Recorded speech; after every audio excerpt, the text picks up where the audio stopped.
శ్రీ గణేశాయ నమః, శ్రీ సరస్వతి నమః, శ్రీ గురుభ్యో నమః. భక్తులారా, వ్యాసప్రోక్త మహాభారత ఇతిహాసం యథాతథంగా చెప్పుకున్నాం. ప్రతి శ్లోకం దాని అర్థం. ఇందులో భాగంగా నిన్నటి వరకు ఆదిసభారణ్య విరాట ఉద్యోగ భీష్మ ద్రోణ కర్ణ శల్య సౌప్తిక స్త్రీ పర్వాలనే 11 పర్వాలు పూర్తి చేసాం. 12వదైన శాంతి పర్వంలో కూడా 302 అధ్యాయాలు పూర్తి చేసి 303వ అధ్యాయంలోని 38వ శ్లోకం వరకు చెప్పుకున్నాం. ఈరోజున 39వ శ్లోకం నుండి కొనసాగించే ముందు వ్యాస భగవాను ప్రార్థన చేసుకుందాం. వ్యాసాయ విష్ణురూపాయ వ్యాసరూపాయ విష్ణవే నమో వై బ్రహ్మనిధయే వాసిష్ఠాయ నమో నమః. నారాయణం నమస్కృత్య నరం చైవ నరోత్తమం దేవీం సరస్వతిం వ్యాసం తతో జయముదీరయే. అంజనానందరం వీరం జానకీ శోకనాశనం కవి సమక్షంతారామం లంకాభయంకరం సదా నింబవృక్షస్య మూలాధివాసాత్ సుధాశ్రావిణం దిక్తమప్యప్రియంతం తరుం కల్పవృక్షాదికం సాధయంతం నమామీశ్వరం సద్గురుం సాయినాథం సమర్థగురు సాయినాథ్ మహారాజ్ కీ జయ. సుఖమేవ తు కర్తవ్యం సత్కృత్ కృత్వా సుఖం మమ యావదంతం చ మే సౌఖ్యం జాత్యాం జాత్యాం భవిష్యతి.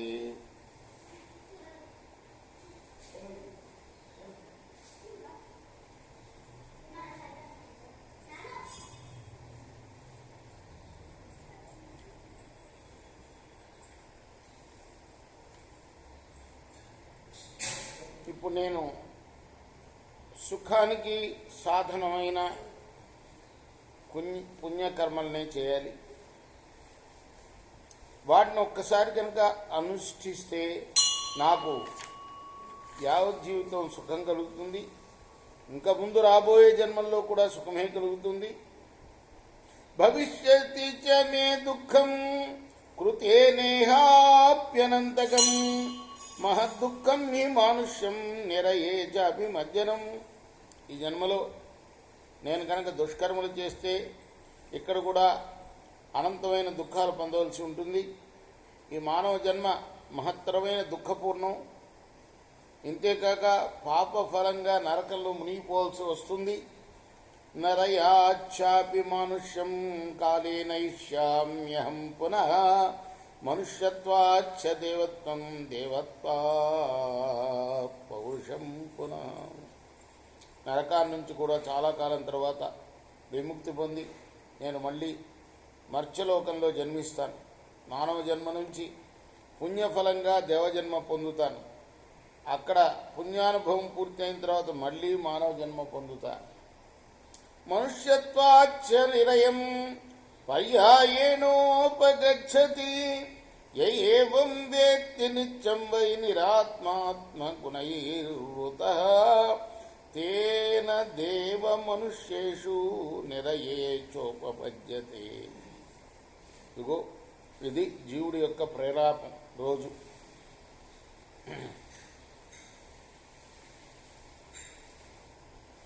ఇలా అనుకుంటూ ఉంటాడు. వాడు మానవ జన్మలో నుంచి నరకంలోకి, మళ్ళీ నరకం నుంచి మానవ జన్మలోకి రాకపోకలు చేస్తుంటాడు. ఇంద్రియాల సముదాయమైన శరీరమే నేను అనుకుంటూ దేవలోకం, మానవలోకం, తిరియక్ జన్మలు, పశుపక్షాది జన్మలు ఇవన్నీ పొందుతూ ఉంటాడు.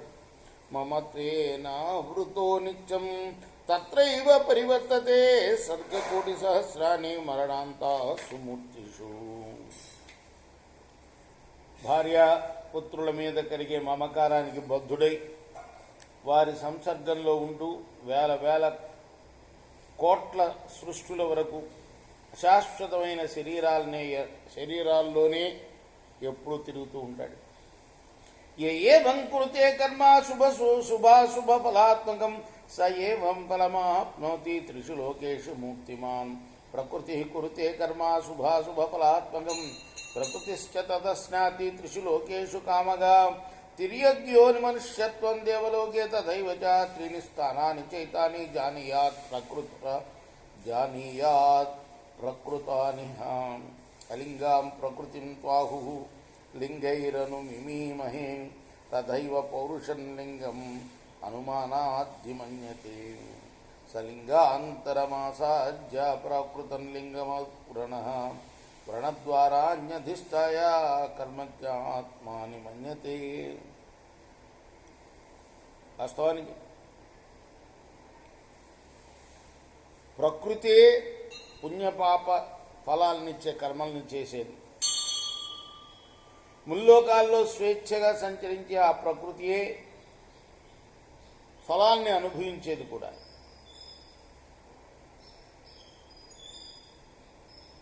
తిర్యజన్మ, మానవ జన్మ, దేవలోకంలో దేవతా జన్మ అనే 3 జన్మల కర్మఫలాన్ని అనుభవించడానికి 3 స్థానాలు. ఇవన్నీ కూడా ప్రాకృతాలు అని తెలుసుకో. మహామునులు ప్రకృతిని లింగరహితంగా చెప్తారు, కానీ మనం విశేష హేతువులతోనే అనుమాన ప్రమాణంతో తెలుసుకుంటాం. అలాగే అనుమాన ప్రమాణంతోనే పురుష స్వరూపాన్ని, పురుషుని ఉనికిని తెలుసుకుంటాం. పురుషుడు స్వతహాగా ఛిద్రరహితుడైన ప్రకృతి నిర్మించిన చిహ్నాలు స్వరూపంలో ఉన్న విభిన్నమైన శరీరాలను ఆలంబనం చేసుకుని, ప్రకృతి నిర్మించిన చిహ్నాల స్వరూపంలో ఉన్న విభిన్నమైన శరీరాలని ఆలంబనం చేసుకుని ఛిద్రాల్లో ఉండే ఇంద్రియాలకు అధిష్టానమై ఆ కర్మలన్నింటినీ తన వాటినిగా అనుభవిస్తాడు. శ్రోత్రాదీని తు సర్వాణి పంచకర్మేంద్రియాణ్యథా భాగాదీని ప్రవర్తంతే గుణేశ్వః గుణైః సహ అహమేతాని వై సర్వం మయ్యేతానీంద్రియాణి నిరింద్రియా హి మన్యేత ప్రణవావస్మి నిర్వ్రణః ఆలింగోలింగమాత్మానం కాలకాలమాత్మనః సత్యం సత్వమాత్మానం తత్వం తత్వమాత్మనః అమృత్యుర్మృత్యుమాత్మానం అచరశ్చరమాత్మనః అక్షేత్రః క్షేత్రమాత్మానం అసర్గః సర్గమాత్మనః అతపస్తప ఆత్మానం అగతిర్గతిమాత్మనః అభవో భవమాత్మానం అభయో భయమాత్మనః అక్షరః క్షరమాత్మానం అబుద్ధిస్త్వభిమన్యతే. ఈ లోకంలో శ్రోత్రాదులైన 5 జ్ఞానేంద్రియాలు, రాగాదులైన 5 కర్మేంద్రియాలు తమ తమ గుణాలతో కలిసి గుణమయమైన శరీరంలో ఉంటాయి. వస్తుతః జీవుడు ఇంద్రియ రహితుడైనా నేనే అన్ని పనులు చేస్తున్నాను, నాలోనే ఇంద్రియాలన్నీ ఉన్నాయి అని ఛిద్రశూన్యుడైనా తనను ఛిద్రయుక్తుడిగా భావిస్తుంటాడు. ఆ జీవుడు లింగ శరీర రహితుడైన తాను వాడితో కూడి ఉన్నాను అని అనుకుంటాడు. కాలధర్మం లేనివాడైనా తనను కాలధర్మం కలవాడిగా భావిస్తాడు. సత్యభిన్నుడైనా తనను సత్వరూపుడిగా తలుస్తాడు. మహాభూతాది తత్వరహితుడైనా తనను తత్వరూపుడిగా తలుస్తాడు. మృత్యురహితుడైనా మృత్యు కలవానిగాను, అచరుడైనా చలనం గలవారిగాను, క్షేత్ర భిన్నుడైనా క్షేత్రంగాను, సృష్టితో ఎలాంటి సంబంధం లేకుండా తానే సృష్టికర్త అని అనుకుంటాడు. ఆ జీవుడు ఎప్పుడూ తపస్సు చేయడు. అయినా తనను తపస్సుగాను, గమనరహితుడైన గమనం గలవాడిగాను, సంసారరహితుడైన సంసారవంతుడిగాను, భయరహితుడైన భీతుడిగాను భావిస్తుంటాడు. బుద్ధికి అతీతుడైన బుద్ధియుక్తుడని అభిమానవంతుడుగా ఉంటాడు. ఇది శ్రీ మహాభారతే శాంతి పర్వణి మోక్షధర్మ పర్వణి వశిష్ఠ కరాల జనక సంవాదే త్ర్యధిక 300తమోధ్యాయ. ఇది వ్యాసప్రోక్త మహాభారత ఇతిహాసంలోని శాంతి పర్వంలోని 303వ అధ్యాయం. రేపు 304వ అధ్యాయం చెప్పుకుందాం. కృష్ణార్పణస్తు. సాయి కృష్ణ. స్వస్తి ప్రజాభ్య పరిపాలయంతాం న్యాయేన మార్గేణ మహిమేషా గో బ్రాహ్మణేభ్యः శుభమస్తు నిత్యం. లోకాः సమస్తాः సుఖినో భవంతు.